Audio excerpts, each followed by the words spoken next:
La Cour d'assises de Paris a condamné cette semaine un ancien médecin rwandais à 24 ans de réclusion criminelle pour son implication dans le génocide de 1994 contre les Tutsis. Il s'agit de Sostène Munyemana, surnommé le boucher de Tumba. Alors si la France tente aujourd'hui de rendre justice, elle a aussi aidé et soutenu dans les années 90 le régime qui préparait l'extermination des Tutsis au Rwanda. Bonsoir Laurent Larcher. Bonsoir. Merci d'être avec nous. Vous êtes journaliste à la Croix et vous êtes surtout l'auteur du livre « Papa, qu'est-ce qu'on fait au Rwanda ?» Qu'est-ce qu'on a fait au Rwanda, la France face au génocide, paru aux éditions du Seuil. Un livre dans lequel vous racontez comment, pour la deuxième fois de notre histoire, après la Shoah, eh bien la France, les Français, nous avons été associés à une extermination de masse. Et tout au long de ce livre, d'abord, vous vous adressez, dans le choix de la forme, à votre fille. C'est un projet de transmission, ce livre, de transmission aux nouvelles générations? Oui, absolument. C'est l'enjeu aujourd'hui. Vous savez qu'on va commémorer le 30e anniversaire du génocide des Tutsis. Et je crois que le gros enjeu pour tous ceux qui sont concernés par cette histoire, mais aussi qui s'y intéressent, c'est comment en parler aux plus jeunes. Comment en parler, moi je suis père de famille, à nos enfants. Comment en parler aux jeunes gens. Pourquoi? Parce que ils sont totalement ignorants de cette histoire. Ils ne savent pas que c'est leur histoire, que c'est notre histoire. Et à ce titre-là, une histoire tellement incroyable, tellement importante, tellement essentielle, et je dirais tellement monstrueuse, qu'il est absolument indispensable qu'à leur tour, ils s'en emparent pour regarder ce passé en face, vivre avec, et se préparer pour demain, à être prêt à refuser, ou du moins à comprendre dans quoi on peut encore s'engager et contre quoi il faut surtout pas, ce qu'il faut surtout pas accepter, pardon. Selon vous, la nouvelle génération a un rôle à jouer justement dans la perpétuation de la mémoire de ce génocide? Mais oui, bien sûr, c'est encore une fois leur histoire, notre histoire. Imaginez qu'on ne sait plus rien. Alors ça voudrait dire que d'abord 1 million de morts seraient encore plus morts, si je peux dire. Ce serait une double mort. Non seulement ils ont été tués physiquement, ils ont été tués dans leur vie, spirituellement. Et aujourd'hui, dans leur mémoire, ils n'existeraient plus. Donc, ça serait absolument terrible. Donc il y a déjà ça. Et puis encore une fois, nous sommes français. Nous avons, nous sommes les héritiers d'une histoire, et une histoire proche. On ne parle pas de la guerre de 14, ou encore moins de la Révolution française, mais il y a d'un événement absolument, ce que j'appelle moi un événement monstre, d'il y a à peine 30 ans. Donc oui, on ne peut pas ne pas s'en souvenir, d'autant qu'il y a encore des conséquences aujourd'hui. Voyez-vous, d'abord vis-à-vis des rescapés, comment on fait pour vivre avec les rescapés? Qu'est-ce qu'on leur dit de ce qu'on a fait? Donc voilà. De l'abandon dans lequel ils ont été. Et puis nous, encore une fois, en tant que Français, qu'est-ce qu'on a fait là-bas? Effectivement, c'est toutes les questions que vous soulevez dans cet ouvrage. Alors, il y a une partie, effectivement, témoignage. Vous donnez la parole à des jeunes gens. Anne Clarisse, qui avait 7 ans, par exemple, en 1994, qui, elle, est issue d'une famille mixte, si j'ose dire, à la fois Hutu et Tutsi. Elle a eu la chance de survivre, mais elle n'a plus jamais eu de nouvelles de ses parents. Il y a Étienne aussi, qui est le fils d'un employé Tutsi de l'ambassade de France à Kigali. Lui, il a pu être exfiltré grâce à l'armée française. C'était un choix de donner la parole à des personnes qui avaient vécu ce génocide étant enfants? Oui, ils avaient l'âge, à l'époque, en 1994, de mes lecteurs, en tout cas de ces jeunes gens auxquels on doit aujourd'hui s'adresser. Donc c'est important que le lecteur d'aujourd'hui voit que ce n'est pas une histoire étrange ou folklorique ou éloignée. Absolument, c'est une histoire, ça aurait pu être eux, ou leurs frères, ou leurs amis. Ils sont de la même génération. Voilà, ils ont vécu de la même génération. Donc ça, c'était intéressant de l'incarner, parce que, voyez-vous, quand on parle d'une extermination de masse, d'un génocide, c'est abstrait. Et d'ailleurs, ceux qui le commettent ou qui le préparent sont dans l'abstraction. L'une des manières de lutter contre cette abstraction, c'est l'incarnation. C'est de toujours remettre dans la chair, dans les vies, remettre des visages, des noms sur les chiffres. 1 million de morts, c'est tellement... Non, c'est Étienne, c'est Anne Clarisse et tant d'autres qui soit ont été exterminés, soit ont failli l'être, ont survécu. Et pour la plupart ont perdu un nombre important, effectivement, de leurs proches. tous les survivants ont entre 80 et 90% de leur famille, voire plus 99% parfois, de leur famille qui a été détruite, bien entendu. Donc ça, c'est très important à la fois pour l'identification, mais aussi pour l'incarnation, parce qu'il y a aussi cette dimension-là, encore une fois. Le génocide est possible, entre autres, parce qu'on est dans l'abstraction et pas dans l'incarnation.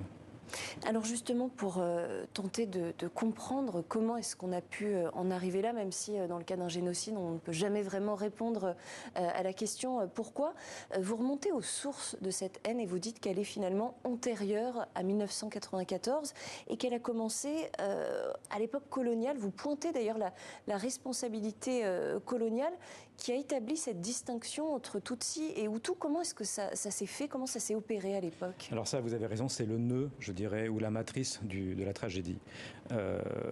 Les colonisateurs ont inventé deux ethnies. D'ailleurs, je vous rappelle que le mot ethnie n'est pas du tout la langue dans aucune communauté africaine, il y a le mot ethnie. On parle de peuple, mais pas d'ethnie. Bon, enfin, en tout cas, je reviens pour les colonisateurs. Ils voient une classe, enfin, je veux dire, une société assez complexe, avec, disons, deux grandes classes sociales, deux catégories sociales.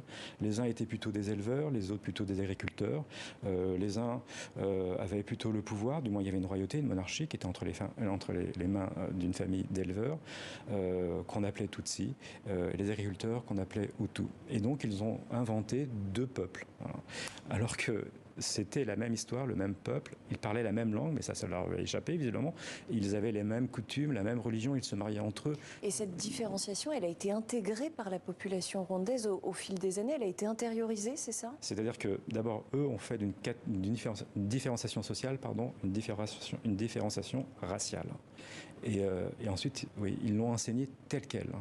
Et ils ont, notamment vis-à-vis des Hutus, qu'ils ont présentés comme étant les victimes de ce système, ils leur ont dit révoltez-vous, à vous d'avoir le pouvoir, vous êtes majoritaire, vous avez été des serfs à leurs yeux, donc c'est à vous de prendre le pouvoir. Donc ça, ce tournant, c'est plutôt dans les années 50? Oui, on est en 58-59, oui. Voilà, ça va très très vite. Avant la période des indépendances, pour opérer ce tournant, la Belgique et l'Église catholique ont forgé, vous dites, ce concept de révolution sociale. Alors quels étaient précisément ces mécanismes? Alors c'est compliqué, mais vous voyez, il y a un grand mouvement qui s'appelle la démocratie chrétienne. Il y a tout un courant dans la pensée catholique d'après-guerre qui intègre le champ social. Bon, et l'idée, c'est de libérer, les plus fragiles et les plus pauvres. Seulement, au Rwanda, encore une fois, ils voient des différenciations sociales comme étant des différenciations ethniques. Et ils vont légitimer, l'arrivée au pouvoir d'un groupe Hutu en appuyant sur un discours anti-Tutsi, en disant voilà, il faut vous débarrasser des Tutsis. Du moins, il faut vous débarrasser de la monarchie qui est Tutsi. C'est pas que vous avez le droit de tout faire, bien entendu, mais enfin, au nom des souffrances que vous avez subies, vous avez raison de vous révolter et on vous appuie. Voilà. Et en tout cas, tous ces discours, ils ont servi d'arrière-plan aux différents massacres qui ont jalonné l'histoire du Rwanda bien avant le génocide de 1994. Alors vous en citez plusieurs dans votre livre. La Toussaint Rouge en novembre 59, les massacres de Noël 1963, il y a exactement 60 ans. Et malgré tout, la Belgique ne réagit pas et plus tard la France va même entrer en jeu et se rapprocher de ce régime. Comment est-ce que vous expliquez ce rapprochement? Parce qu'il y a eu quand même des signaux, une violence sous-jacente qui aurait pu alerter l'ancienne puissance coloniale belge, qui aurait pu alerter la France également. Alors en fait l'aveuglement est collectif, hein. Il n'y a pas que la Belgique, tout le monde, personne ne voit, même l'Église catholique ne veut pas voir, sauf des pasteurs, des prêtres, essayent d'alerter dès 1963 sur la réalité des massacres anti-Tutsi, du pogrom, du racisme, du régime qui se met en place au début des années 60. Ensuite, pourquoi la France n'arrive pas à le voir, c'est un grand mystère. Enfin, quand on dit la France, il faut être très clair.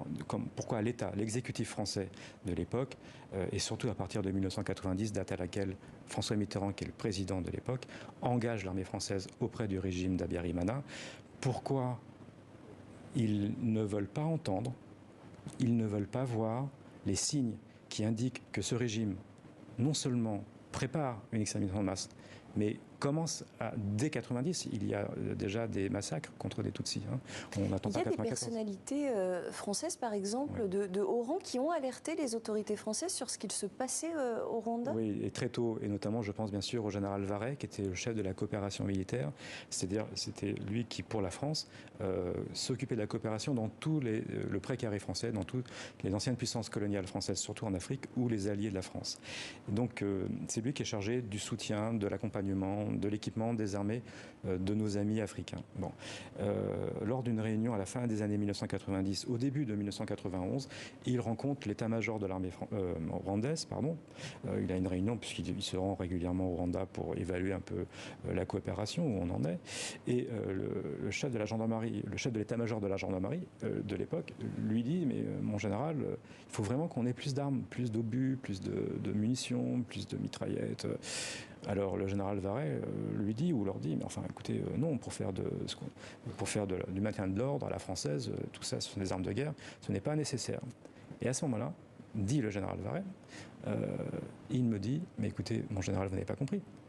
Nous avons besoin de toutes ces armes pour en finir avec la question Tutsi. Alors le général Varey lui dit, comment ça? Ce qui a le mérite d'être absolument clair. Et comment ça? Eh bien oui, on va les éliminer tous. Et vous savez, ça ne sera pas long parce qu'ils ne sont pas nombreux. Nous sommes nous sommes au début, à la fin des années 1990, pardon. Le général Varey alerte évidemment ses autorités de tutelle, le Quai d'Orsay, la défense, la coopération. Il en informe ceux qui doivent être informés. Et ça ne change en rien l'attitude de l'exécutif français de l'époque. Ouais. Et voilà en quoi votre éclairage est absolument indispensable sur le plan historique. Effectivement, ouvrage extrêmement précieux qu'on recommande à toutes les jeunes générations qui voudraient se renseigner sur ces événements, ce génocide de 1994 au Rwanda. Merci beaucoup, Laurent Larcher, d'avoir répondu à nos questions.